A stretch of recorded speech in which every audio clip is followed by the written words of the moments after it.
General Hospital spoilers reveal that Josslyn had not expected the night to spiral into a collision of fear, revelation, but the storm over Spoon Island created a darkness that made every instinct inside her sharpen. The wind screamed through the trees like something alive, and the snow fell in thick sheets that distorted light and shadow. She had brought the binoculars almost jokingly, thinking she might catch a glimpse of movement around Wyndemere's abandoned wings. But the moment she raised them to her eyes, her breath froze. There, behind the fractured window of an upper room, was Anna. Not a hallucination, not a trick of the storm, but Anna Devane herself, thin, bruised, pacing with the restless energy of someone held far too long in a place meant to erase hope. The way she moved, the way she kept glancing toward the door as though expecting someone to enter, confirmed everything. Josslyn feared Anna was alive, trapped and running out of time. The realization struck Josslyn with the kind of force that made her heart slam against her ribs. The secrecy Brennan demanded, the evasive conversations she overheard between him and Ross Cullum, the tension that seemed to curl around every mention of WSB operations, all of it snapped into place. Anna's disappearance was not an accident or a miscommunication. It was a containment, a cover-up. And Josslyn, the one person who wasn't supposed to know anything, had inadvertently positioned herself at the center of a conspiracy she barely understood. She lowered the binoculars, her hands shaking, but she could not erase the image of Anna's terrified silhouette from her mind. She knew she couldn't stay silent. She couldn't trust Brennan, couldn't trust anyone connected to WSB. The only person who would act immediately, instinctively, without political calculation was Emma. Sending a direct message would have exposed Josslyn instantly. So she returned to the method she'd used once before, an encrypted anonymous relay that Emma would instantly recognize. The moment she typed the words, "She's at Wyndemere.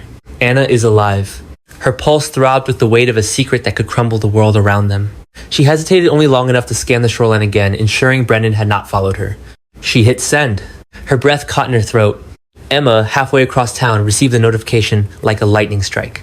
The room around her blurred as she stared at the message, her mind unraveling every fear she had buried since Anna disappeared. She felt the blood drain from her face. Alive, held, Wyndemere. The words carved into her like prophecy. Gio was with her when the message came through, jokingly searching for his gloves, unaware that Emma's entire reality had shifted in a single moment. When she finally showed him the message, the shock in his eyes transformed into a sharp, unyielding resolve.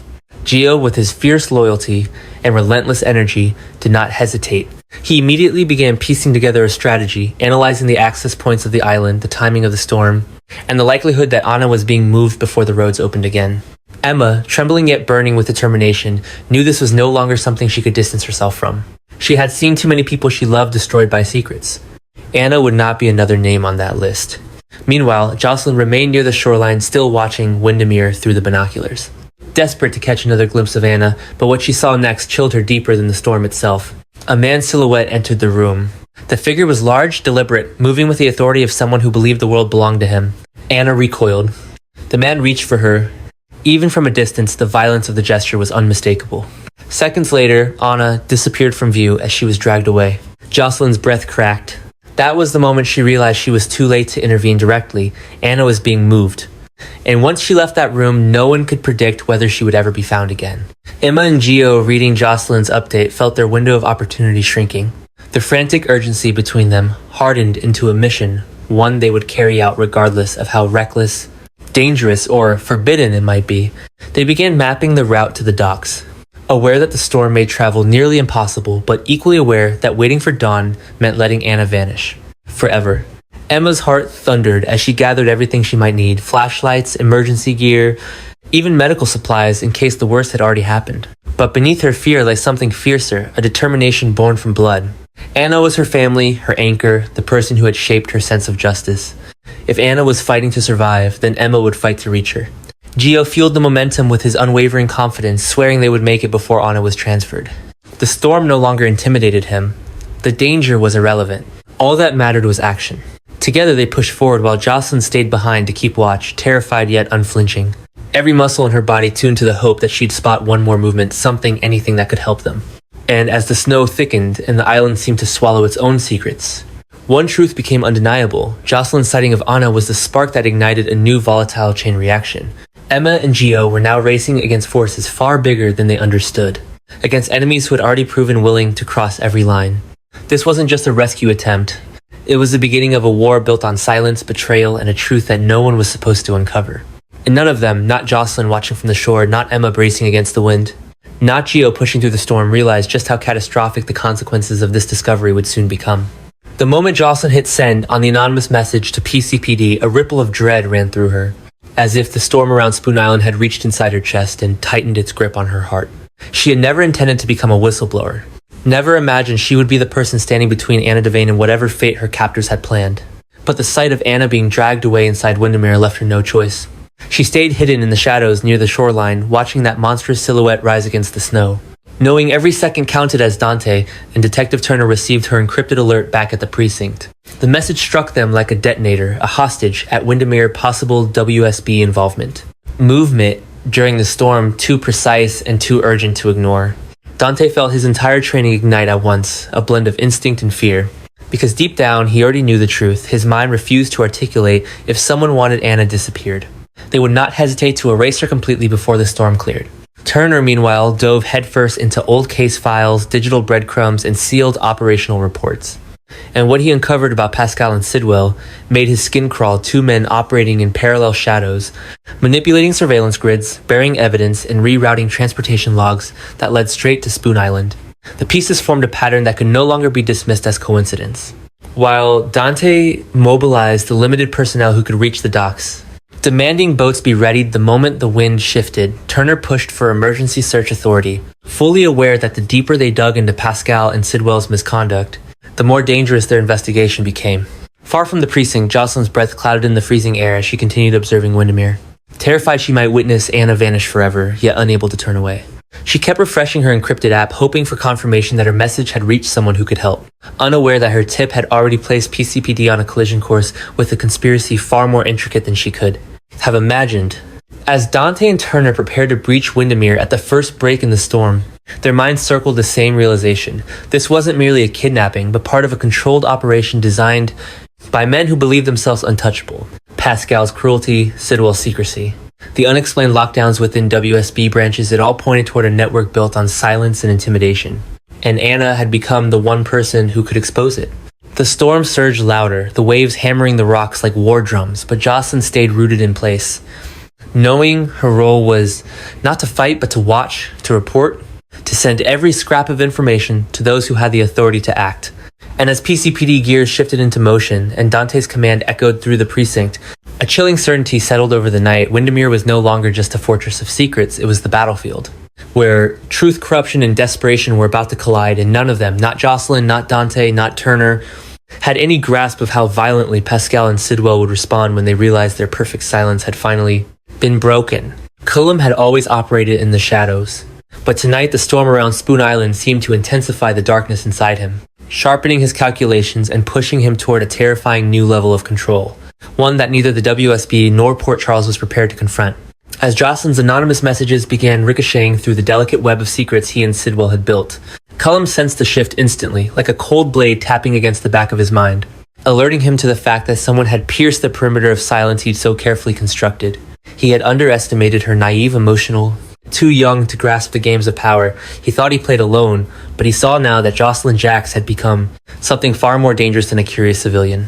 She was a crack in the system, a breach, a threat capable of unraveling everything if not immediately contained. And so, while Dante and Turner mobilized based on the intelligence, she leaked, while Emma and Gio scrambled across the storm-ravaged city, while Anna remained trapped inside the decaying bones of Wyndemere. Cullum began executing one of the most alarming operational recalibrations the WSB had seen in years.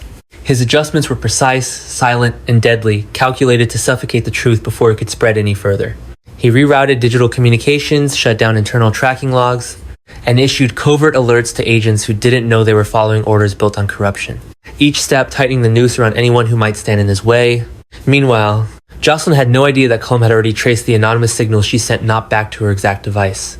Not yet, but close enough to narrow his focus to the vicinity of Spoon Island's shoreline. She stayed hidden among the snow-drenched rocks, heart hammering as she continued watching Wyndemere's silhouette, still believing she was operating from a place of invisibility. But she could feel something shifting in the air, something sharp and predatory, as if the storm itself had begun to stalk her. Cullum's recalibration extended beyond digital maneuvering. He deployed observers disguised as emergency response personnel, their movements subtle, designed to blend into the weather chaos. They swept the shoreline methodically, searching for anomalies, searching for the eyes that had seen too much, Josslyn didn't yet understand the magnitude of the danger gathering behind her. But her instincts, those same instincts that pushed her to send the tips to PCPD and to Emma, began screaming that she was no longer simply a witness. She was now a target. Every second she remained near the island increased the risk that Cullum would find her before Dante or Turner could. Secure the perimeter. And behind that fear lurked a far more unsettling truth. Cullum wasn't just reacting to exposure, he was restructuring his entire operation around neutralizing her. What Josslyn couldn't see from her vantage point was that Cullum had escalated the Anna situation as well, ordering Sidwell to prepare an emergency extraction route that bypassed both WSB oversight and law enforcement surveillance. They planned to move Anna through a substructure beneath Wyndemere, an old emergency passage long abandoned and uncharted in police records. If they succeeded, Anna would disappear into a void from which no one returned, and all evidence tying her to Spoon Island would collapse into speculation. Josslyn's messages were the only threads preventing that outcome, and Cullum knew it. He also knew that threads could be cut. As he tightened the parameters of his operation, as he fed Turner's system false leads and redirected Dante's intel stream toward decoys, Cullum began constructing a containment protocol specifically tailored to isolate the unknown informant. The protocol was cold, clinical, and efficient trace identify silence. Not later. Not eventually. Immediately, the stormy thought created the perfect cover. If someone vanished tonight, no one would question the circumstances. For Josslyn, the danger became real the moment she noticed unfamiliar footprints in the snow leading toward the spot where she had been standing minutes earlier. Her skin prickled with dread. Someone had been tracking her, someone who moved with enough precision to get close without making a sound. Panic surged through her, but she forced herself to remain still to keep watching Wyndemere, because she understood that no matter how dangerous her situation had become, Anna's was far worse. And yet, as the wind howled and the storm closed around her, Josslyn felt something shift beneath the fear and emerging clarity, the realization that her involvement was no longer accidental or reactive. Her choices tonight were shaping a war she never intended to, participate in a war defined by manipulation, surveillance, and the quiet, suffocating violence of men like Cullum and Sidwell. She wasn't just reporting danger, she was absorbing it, confronting it, and pushing back against forces that assumed she would fold under the weight of fear. But while Josslyn's courage was growing, so too was Cullum's fixation on eliminating the threat she posed. Inside PCPD, Dante and Turner continued fighting through interference, both literal and manufactured, unaware that the very systems they relied on were being distorted in real time by Cullum's adjustments. Every delay, every glitch, every misrouted alert was part of a calculated sabotage designed to buy him enough time to remove Anna and erase any trace of her captivity. And while Turner began to suspect a technological breach, and Dante sensed that someone was working against them from within, neither had enough evidence to understand the scale of the infiltration. They were racing an enemy who was rewriting the rules as he went. And Josslyn, unknowingly positioned at the center of this dangerous recalibration, was becoming the symbol of everything. Cullum feared exposure, unpredictability, and the one variable he couldn't control. As Cullum's new directive spread through the network like poison, the threat around Josslyn intensified. His men began sweeping the shoreline with infrared scopes. His encrypted orders specified that the informant should be captured alive if possible, but neutralized if not. The storm roared, drowning out the crunch of approaching footsteps. And for a terrifying moment, Josslyn felt as if the world around her was closing in. But she didn't flee. She didn't abandon her post. She stayed because she knew that if she left now, Anna's final lifeline would vanish with her. And so under the cold, merciless weight of Cullum's recalibrated operation, Josslyn made the most dangerous choice of the night. She remained visible to the one man determined to erase her. All while praying that Dante, Turner, Emma, and Gio could break through the walls closing around them before the storm swallowed everything, including her.